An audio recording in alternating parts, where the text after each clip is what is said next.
Сәлем достар, менің есімім Камила, мен сіздерге Pinduoduo сайтын толығымен үйрететін боламын. Карго дегеніміз не? Бүгін соны тоқталып өтейік. Соған карго дегеніміз ол Қытайдан сіздің заказ берген заттарыңызды Қазақстанға алып келетін компанияның бір түрі. Жай қарапайым тілмен айтқанда, осы Қазақстандағы Қазпочта секілді компаниялардың бір түрі. Заказ берген затыңызды Қытайдағы продавец алып барып сіздің жаңағы енгізген карго компаниясына апарып береді. Сол компания сіздерге Қазақстанға жеткізіп береді. Сіз барып өзіңіз алып кетесіз. Сол филиалдан, өзіңіздің тұратын жеріңіздің филиалынан алып кетесіз. Каргоны, например, таңдаудың бірнеше ережелері мен кеңестерім бар.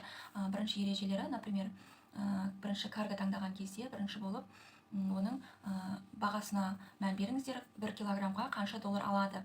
Аса қымбат болып тұрса, ол сіздерге уже Қытайдан заказ беріп алдыртқан, невыгодно, лучше Қазақстаннан сатып ала салған дұрыс.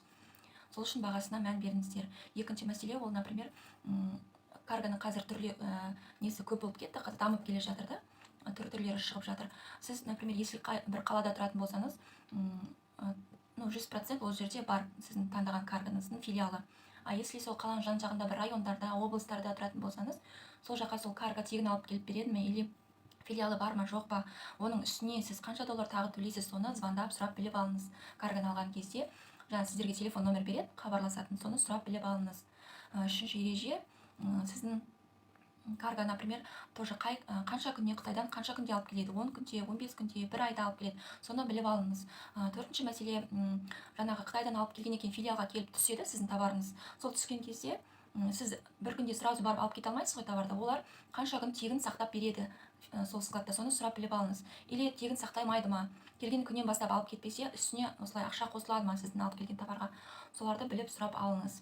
Бесінші мәселе ол жаңағы таңдайтын каргонызды сұрастырып біліңіз. Отзывтарын жан-жақты зерттеп оқыңыз. Қандай карго таңдап жатсыз? Отзывтарын оқыңыз. Осы карго туралы сіздерге жалпы ақпарат бүгінгі менің сабағым, осы үйретіп жатқаным сіздерге ұнап жатса, хотя бы ішіңіздегі біреуіңізге пайдам тиіп жатса, маған кері ақпарат жазып, қалай дейді, отзыв жазыңыздар. Мені, чтобы біреуге, хотя бы бір адамға пайдам тиіп жатқанын біліп, дальше ары қарай мотивация алып салайын дегенім ғой. Осы мені қандай мақсатпен салып жатырмын осы видеоларды, чтобы сіздер арзан бағада, қолжетімді бағада сол жақтан заказ беріп алсын деп, пайдам тисін деп, жаңағы кішігірім бизнес бастап, интернет-магазин бастағысы келіп жатқан адамдар, иншалла сол жақтан товар зат сатып алып, арзан бағада осы жақта сатып, осылай бизнесмен болып кетсін деп, альхамдулиллах, осылай пайдам тисін деген мақсатта сіздерге тегін үйретіп жатырмын. Менің каналыма жазылып, подписка, лайк басып, комментарий қалдырып кетіңіздер.